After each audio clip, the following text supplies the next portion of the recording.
Dear students, today we are going to start a new chapter in chemistry. Okay, chapter name is metal and non-metals. तो students metal non metal ये होते क्या हैं? कभी आप लोगों ने नाम सुना है मेटल का, नॉन मेटल का? यस मैम, मेटल वो होते हैं जो हार्ड होते हैं, नॉन मेटल वो होते हैं जो सॉफ्ट होते हैं. इतना ही जानते हो शायद आप लोग, है ना? इससे ज़्यादा कुछ नहीं जानते हो. लेकिन आज हम इसको डिटेल में पढ़ेंगे, ठीक है? तो let us begin. So before beginning the chapter, I would like you to show this periodic table. Students, ये एक periodic table है, yes or no? हाँ मैम, ये periodic table है, right? अच्छी बात है, periodic table है. अब periodic table के बारे में आप लोग क्या जानते हो? याद रखना, ये जो periodic table को अगर आप लोग गौर से देखो ना, तो ये देखो, ये एस ब्लॉक एलिमेंट्स है, ये डी ब्लॉक एलिमेंट्स है. आप लोगों को अगर इसका डिटेल वीडियो चाहिए तो आप अपना स्टैंडर्ड 10th पीरियोडिक टेबल वाला चैप्टर पढ़िए, ठीक है? और ये वाला पार्ट हमारा पी ब्लॉक एलिमेंट्स है और ये एफ ब्लॉक एलिमेंट्स है. अब इसको आप लोग ये ध्यान दीजिए, ये पूरा पीरियोडिक टेबल है,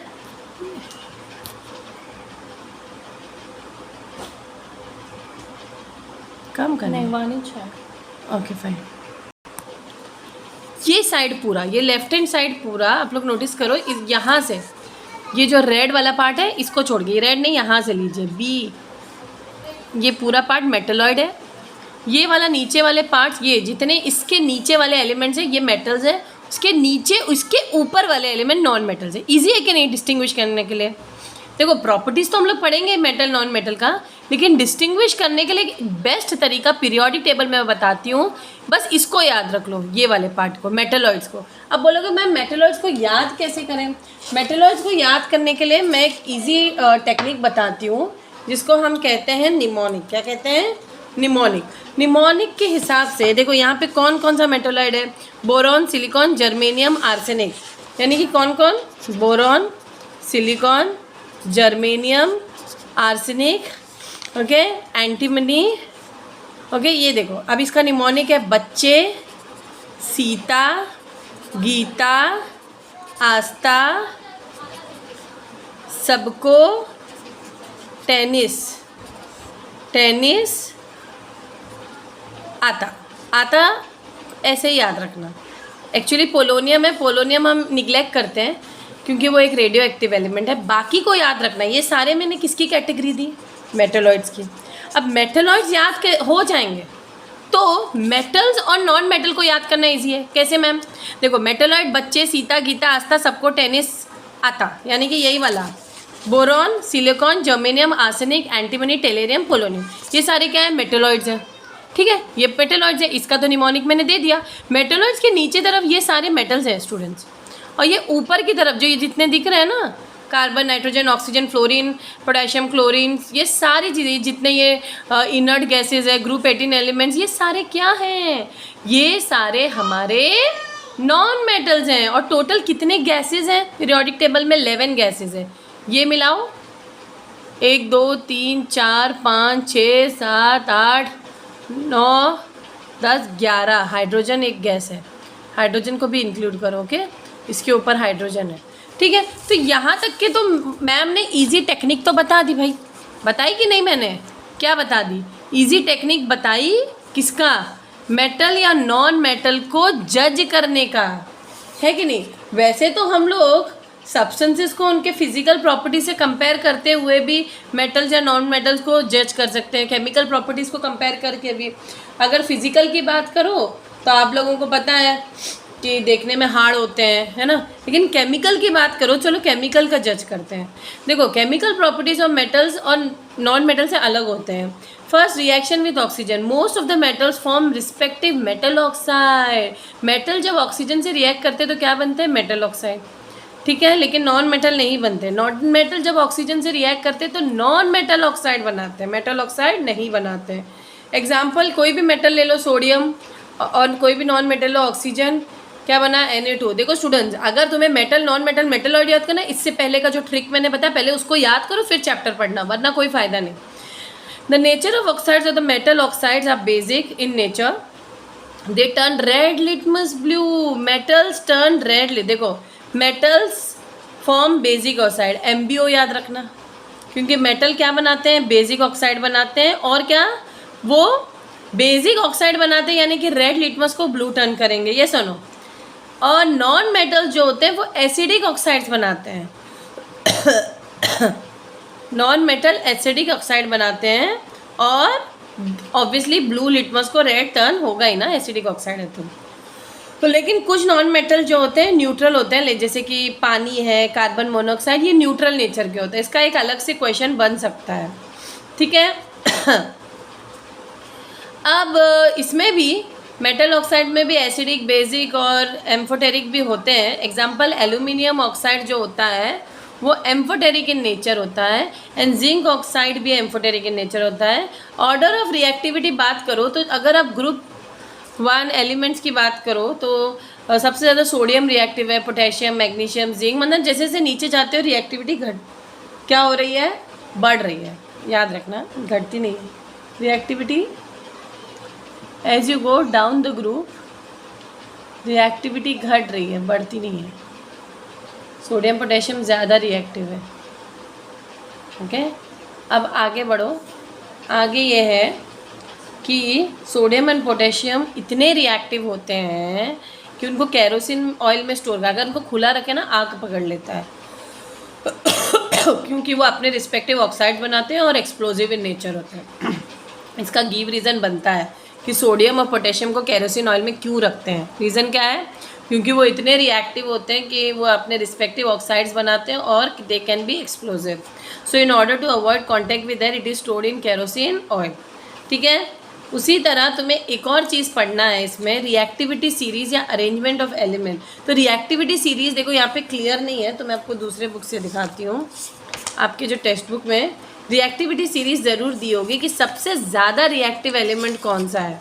तो सबसे ज़्यादा रिएक्टिव एलिमेंट तो आपको पता है सोडियम पोटेशियम है कि नहीं। उसके बाद कौन सा है, तो इसको याद करने के लिए मैंने निमोनिक दिया था कि पोटेशियम है, पोटेशियम पी है ना, पी से आता है। तो पी का लिखो, please stop calling me a cute.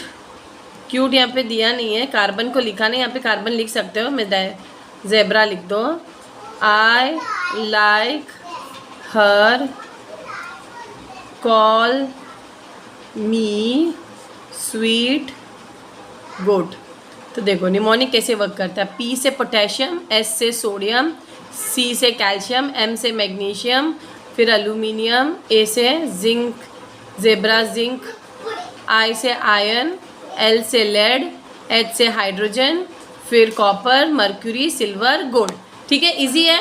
Most reactive elements ऊपर प्लेस है, लीस्ट रिएक्टिव नीचे प्लेस है। आपको मैंने लास्ट लेक्चर में बताया था केमिकल रिएक्शन वाले चैप्टर में, most reactive element least reactive elements को रिप्लेस करते हैं, यानी कि मैग्नीशियम एल्यूमिनियम जिंक को रिप्लेस करेंगे, आयरन जिंक को नहीं रिप्लेस करेगा, जिंक आयरन को रिप्लेस करेगा। उसी तरह हाइड्रोजन को, इसके ऊपर जितने एलिमेंट्स हैं हाइड्रोजन को रिप्लेस करेंगे, लेकिन कॉपर हाइड्रोजन को रिप्लेस नहीं कर सकता है या डिस्प्लेस नहीं कर सकता है। क्यों? क्योंकि कॉपर रिएक्टिविटी सीरीज में नीचे है, हाइड्रोजन कॉपर को डिस्प्लेस कर सकता है। तो ये नोट करना, ये गिव रीजन के लिए भी आ सकता है और पूरी रिएक्टिविटी सीरीज तक बनाने के लिए आ सकती है, ठीक है। ये एरो ज़रूर बना के एज यू गो डाउन की रिएक्टिविटी घट रही है। देखो ना, गोल्ड सिल्वर ये दोनों चीज़ें मैंने पहने, सालों से पहनी हूँ मैं, गोल्ड रिंग और silver ring.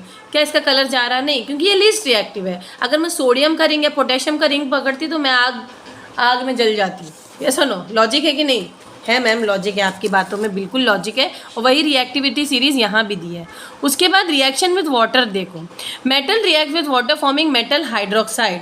What do they form? Metal hydroxide, ठीक है। Metal plus water give metal hydroxide और साथ में हाइड्रोजन गैस लिबरेट होता है। यही तो यहाँ पे एक फॉर्मूला दिया गया है, ठीक है। यहाँ पे एग्जाम्पल दिए, कोई भी मेटल ले लो, पानी से रिएक्ट करो, देखो सोडियम हाइड्रोक्साइड बना, सोडियम मेटल लिया इसलिए हाइड्रोजन गैस लिबरेट हुआ। Potassium plus water, potassium hydroxide, hydrogen gas liberate हुआ। Calcium plus water, calcium hydroxide, hydrogen gas liberate हुआ। तो some react with hot water, calcium and magnesium, some react with steam, iron, zinc and aluminium, ठीक है। Okay, तो यहाँ पे एक setup भी दिया है रिएक्शन में। यहाँ पे जिंक प्लस पानी हम लोग लिए हैं, ठीक है, glass rod soaked in water. पे मेटल सैंपल कोई भी ले लो, जिंक प्लस वाटर लिया है, बनेगा क्या? जिंक ऑक्साइड और कौन सा गैस लिबरेट होगा? हाइड्रोजन। तो ऐसा सेटअप आपको एग्जाम में दे सकते हैं और पूछा जाएगा कि कौन सा गैस लिबरेट हो रहा है, तो ये आप लोग को आंसर आना चाहिए। कोई भी मेटल ले सकते हो आप, आयरन, जिंक, लेकिन गैस कौन सा लिबरेट होगा? जब वाटर के साथ रिएक्ट करेगा तो पानी ही लिबरेट होगा। ये चीज़ आपको ध्यान में रखना है। नेक्स्ट है reaction of aluminium with cold water is too slow to come into notice. इसीलिए when steam is passed over aluminium water, aluminium oxide and hydrogen gas are produce. Aluminium के चक्कर में स्टीम लेना है, नॉर्मल पानी की जगह स्टीम लो। उसी तरह आयन भी स्टीम के साथ ही रिएक्ट, स्टीम भी तो क्या होता है, पानी तो होता है, इसलिए H2O ही लेना, बाकी आप बैलेंस करो रिएक्शन। लेकिन गैस कौन सा लिबरेट होने वाला है? Hydrogen. Some do not react, elements below hydrogen in reactivity series definitely won't react. क्यों? Copper, mercury, silver, gold. और रिएक्टिविटी सीरीज में मैंने क्या कहा, जो एलिमेंट्स रिएक्टिविटी सीरीज में नीचे की तरफ होते हैं, ये वाले हाइड्रोजन के नीचे होगा ना, क्योंकि पानी में H को डिस्प्लेस नहीं कर पाएगा, है ना। देखो H को एल्यूमिनियम डिस्प्लेस करता है, Al2O3 बनता है, लेकिन Al की जगह अगर मैं सिल्वर या गोल्ड लेगी, वो हाइड्रोजन को नहीं डिस्प्लेस करेगा क्योंकि वो रिएक्टिविटी सीरीज में नीचे है। ठीक है, समझ में आया? ये याद रखना है आप लोगों को। ठीक है, they need to donate electrons to hydrogen but it is not possible as they are themselves electron acceptor, क्योंकि वो डोनेट नहीं कर सकते हैं और रिएक्टिविटी कम है, वो इलेक्ट्रॉन एक्सेप्टर है। Reaction of metals with dilute acid, metal reacts with acid to form respective salt and hydrogen gas is release. ठीक है, ये भी याद रखना कि मेटल जब एसिड के साथ, ये H2SO4 एक एसिड है ना, और जिंक के साथ रिएक्ट किया, क्या बना? ZnSO4 और हाइड्रोजन गैस लिबरेट हुआ।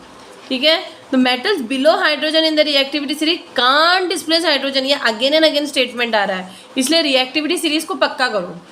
ठीक है, as they are less reactive than hydrogen.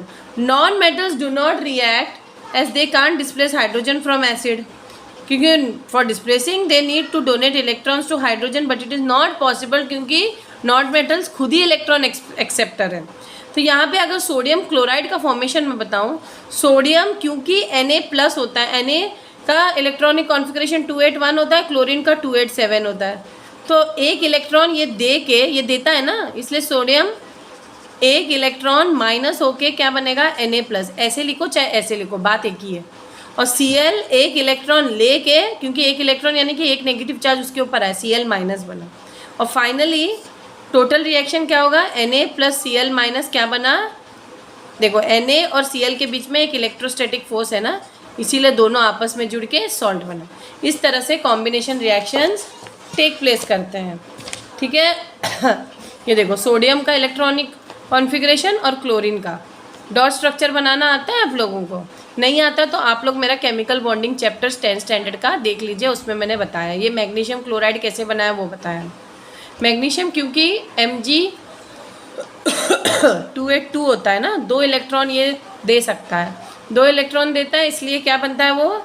Mg से 2 इलेक्ट्रॉन निकालो तो Mg2+ बनेगा। बना Mg2+, ऐसे लिखो चाहे वैसे लिखो, बात तो एक ही है। और क्लोरीन 2 इलेक्ट्रॉन लेके क्या बनेगा? Cl2- या Cl- और 2 उसको बैलेंस करो। ठीक है, और दोनों मिलके क्या बने? MgCl2। इस तरीके से आप लोगों को ये चैप्टर डिटेल में मैंने chemical bonding 10 standard ICSE board chemical bonding chapter में किस तरह बॉन्डिंग होती है ये सिखाया था। ठीक है, उसको डिटेल में देखना। प्रॉपर्टीज़ ऑफ आयोनिक और इलेक्ट्रोवैलेंट कंपाउंड। आयोनिक बॉन्ड कौन शो करता है? जो इलेक्ट्रोस्टैटिक फोर्स शो करते हैं, जो 2 बॉन्ड, एक प्लस एक माइनस है, या एक ले एक दे रहा है, उनमें एक इलेक्ट्रोस्टैटिक फोर्स है, वो आयोनिक बॉन्ड शो कर रहा है।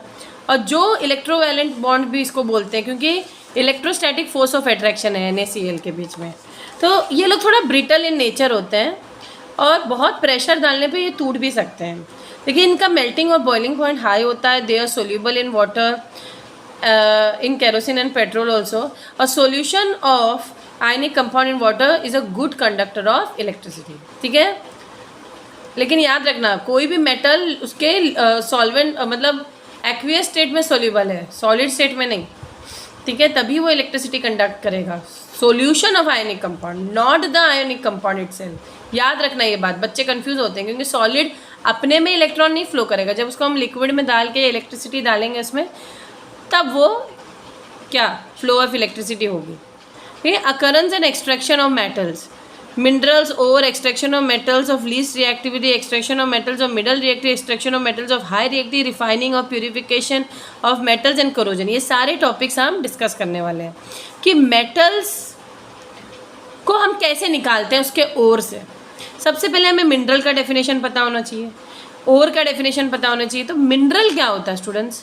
Minerals are naturally occurring substances which have uniform composition. अगर सिंपल लैंग्वेज में बोलूँ, अर्थ का वो टुकड़ा जिसमें हमें नेचुरली अकरिंग सब्सटेंस यानी कि ओर मिलने वाले हैं, और जैसे कि उसमें मेटल्स हमें मिलने वाले हैं, silver, gold, aluminium, copper, earth का वो टुकड़ा।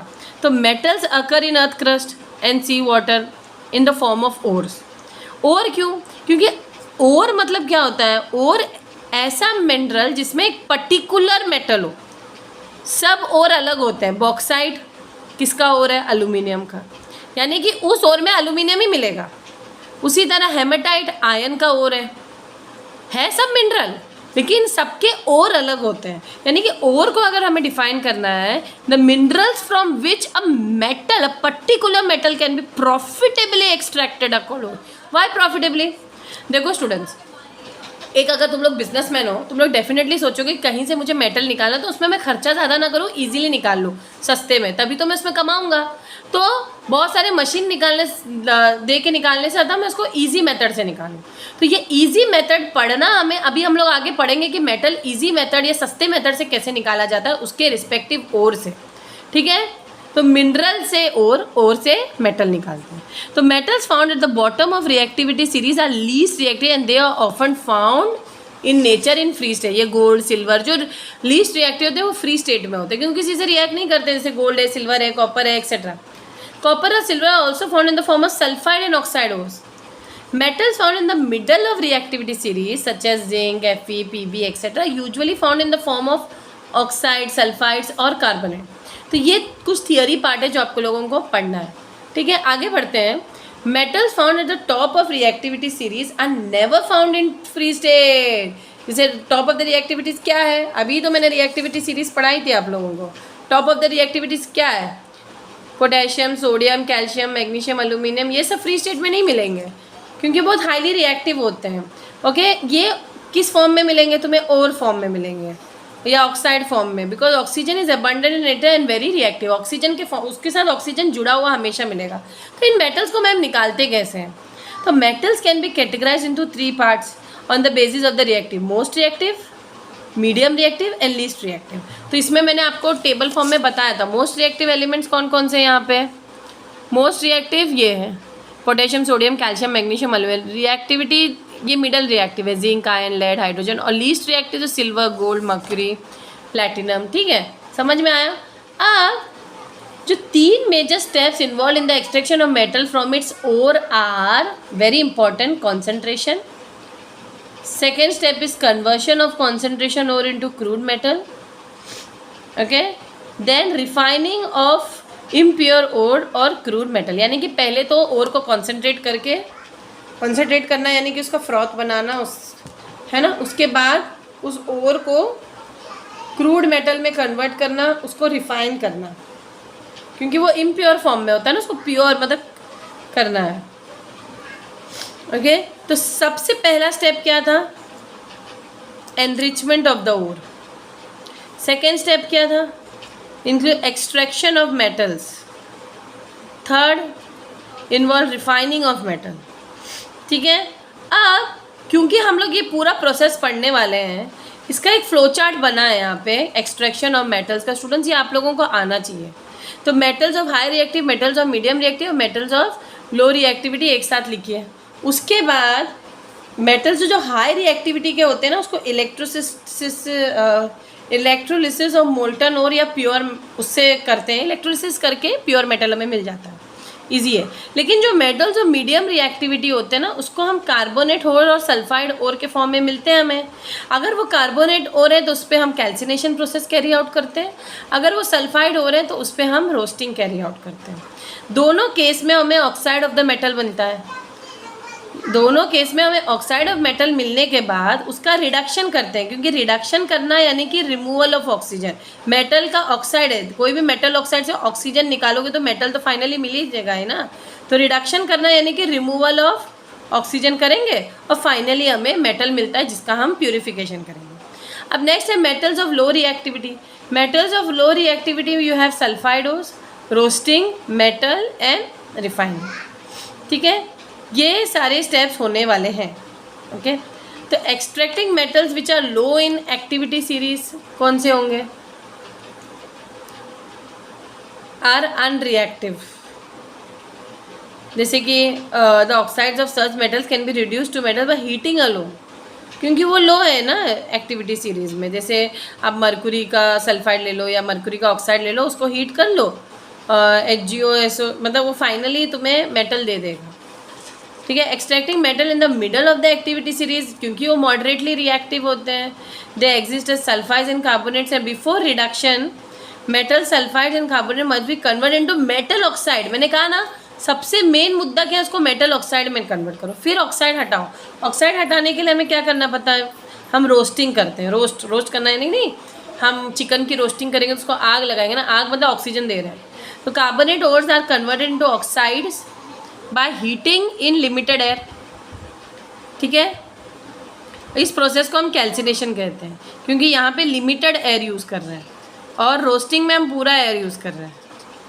याद रखना, एक्सेस एयर यूज़ करोगे तो रोस्टिंग है और लिमिटेड एयर यूज़ करोगे तो क्या कैल्सिनेशन है। दोनों का डेफिनेशन आना चाहिए। Extracting metal towards the top of the activity series. The metals are highly reactive, they cannot be obtained by heating. For example, sodium, magnesium, calcium obtained by the electrolysis of the molten chlorides. तो उसका electrolysis करो। ठीक है, refining of metal. अब ये step तो हो गया कि हम मेटल मतलब ये वाला स्टेप कर लिया, अब तो रिफाइन करना है ना। मेटल तो मिल गया, अब उसमें थोड़ा बहुत कचरा उसको हटाना है। याद रखना स्टूडेंट, मेटल्स में अगर जो वो थोड़ा बहुत ओर में जो कचरा होता है उसको हम गैंग बोलते हैं। What is gang? Ores contain different impurities in it such as sand, soil, etc. These impurities are known as gangue. very important, ये एग्जाम में आता है। ठीक है, अब रिफाइनिंग कैसे करते हैं? Refining of impure metal is done using electrolytic refining. Impure copper is used as anode and strip of pure copper is used as cathode. तो जो इम्प्योर कॉपर होगा, हमेशा याद रखना, अगर हमें कोई भी मेटल रिफाइन करना है तो उसको इलेक्ट्रोलिसिस के प्रोसेस से करना होगा। तो जो इम्प्योर होगा, एनोड और कहते तुम्हें पता होना चाहिए। कोई भी याद रखिए, अगर देखो ये एक इलेक्ट्रोलिसिस का सेटअप होता है, एक एनोड होता है, उसमें एक कैथोड होता है। ये मैं बार केमिस्ट्री में बताती हूँ, इसलिए अपना बेस स्ट्रांग रखो।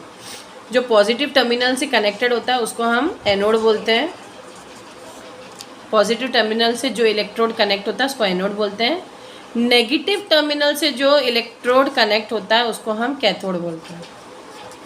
जो भी सॉल्यूशन आपको लेना है, तो यहाँ पे मुझे जो मैंने pure copper as cathode use किया है, अगर मुझे है ना, और एनोड में इम्प्योर कॉपर लिया। अब होने क्या वाला है,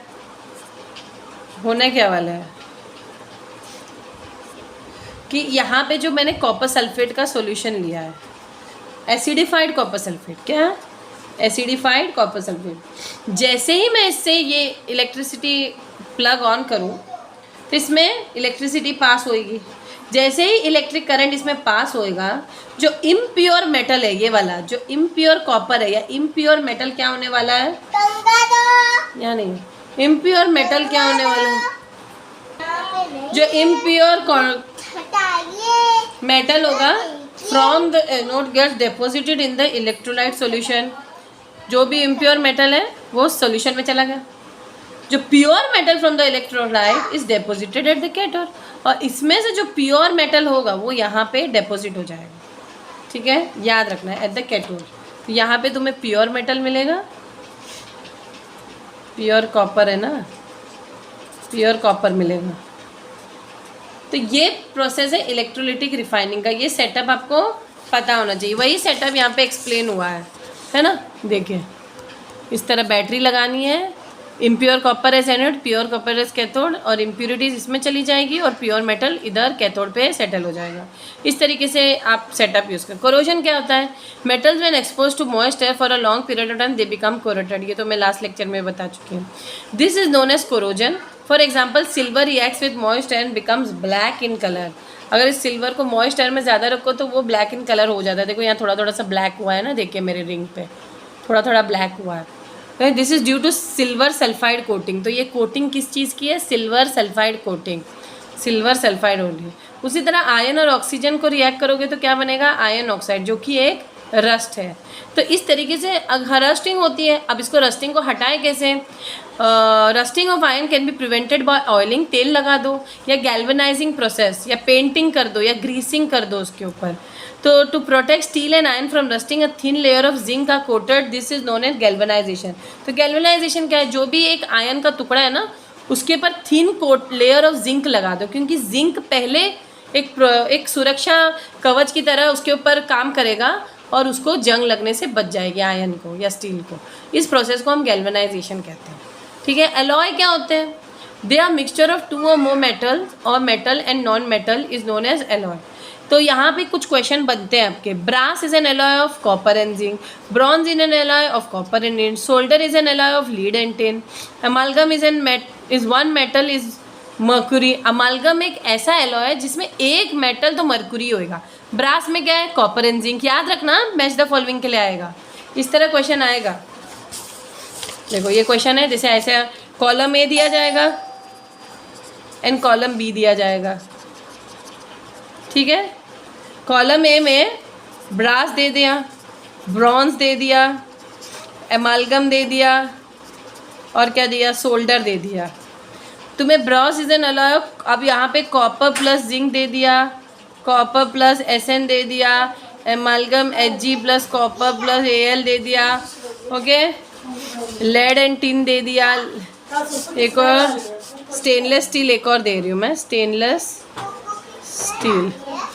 stainless steel is a alloy of iron, nickel and chromium. ठीक है। Lead and tin. अब इसकी मैचिंग करो। मैचिंग करना है आपको। तुम्हें पता है, मैंने बताया, brass is an alloy of copper and zinc, bronze is an alloy of copper and tin, amalgam यही है, सोल्डर Pb प्लस एसएन, और ये स्टेनलेस स्टील। इस तरह क्वेश्चन बनता है। ओके, समझ में आया? फिजिकल प्रॉपर्टीज ऑफ मेटल्स क्या क्या है?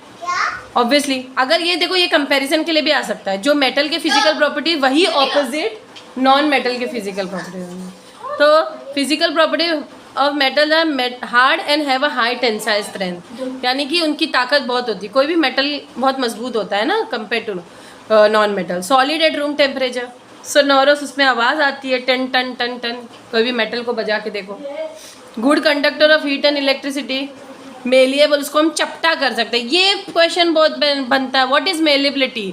The property by which metals can be beaten into thin sheet, ये सॉरी थिन शीट्स, हाँ, उसको हम मेलिएबिलिटी कहते हैं।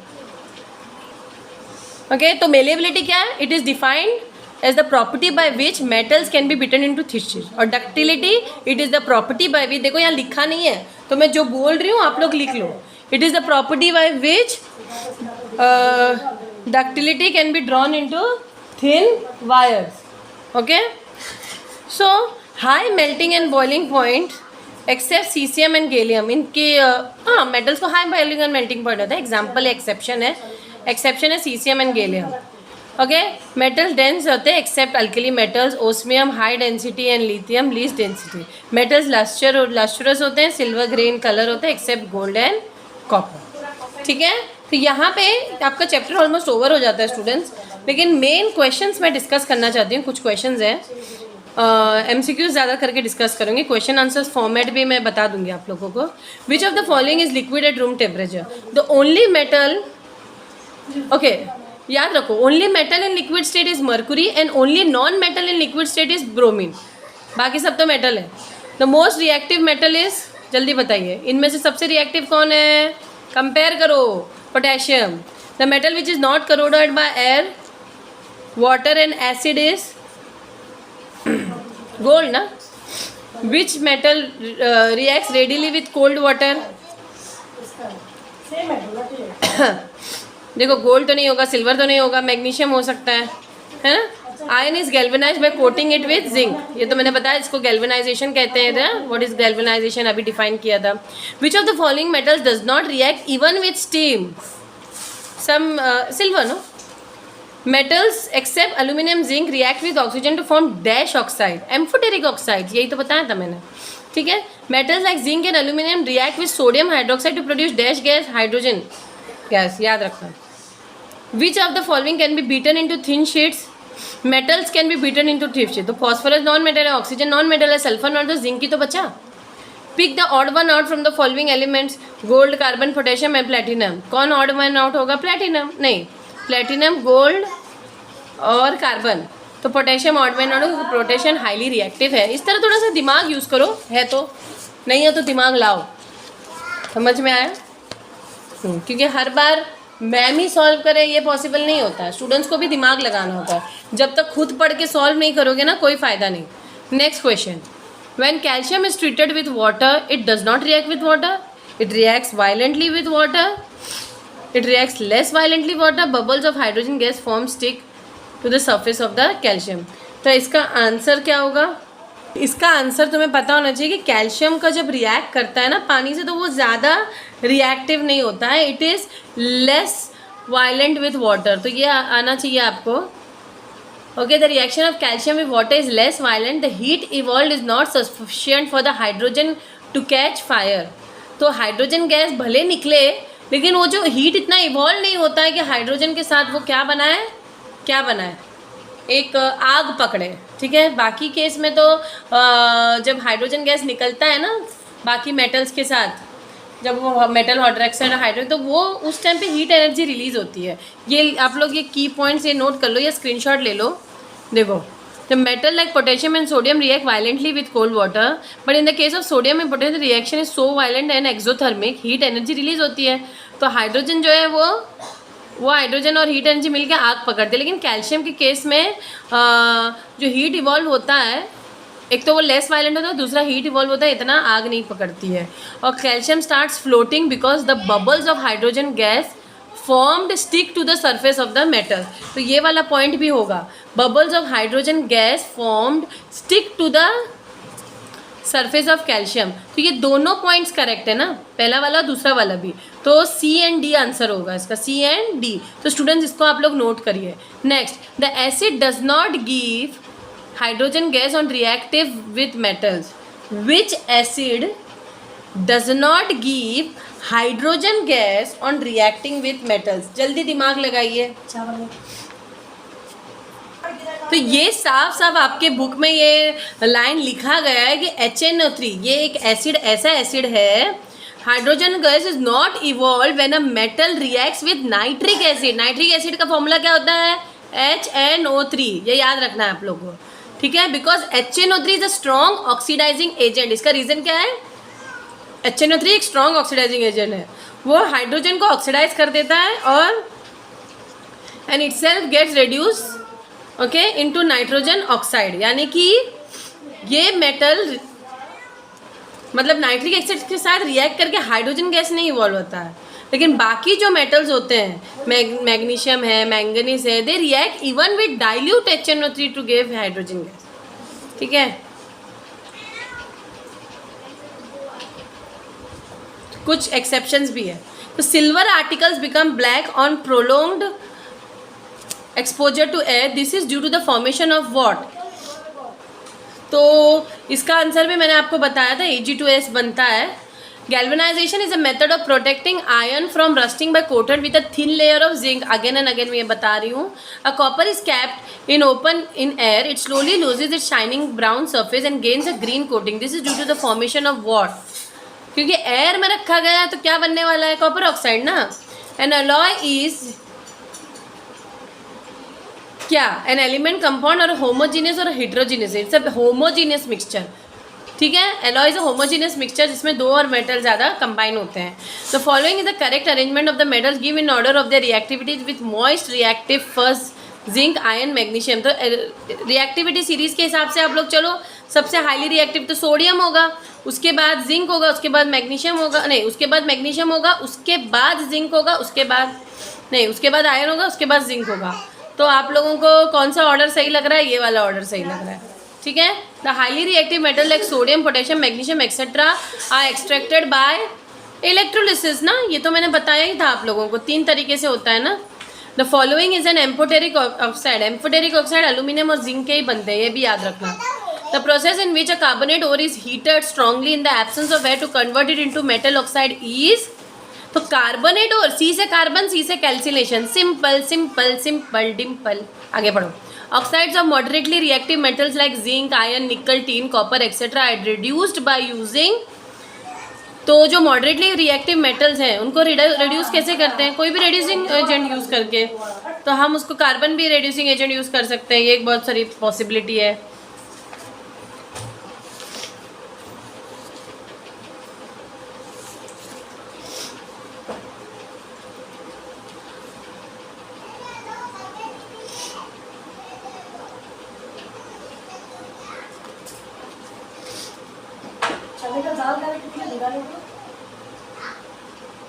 हाँ भिगाना ऐसा है, मुझे कुछ आइडिया नहीं। बहुत सही है, बहुत सही है।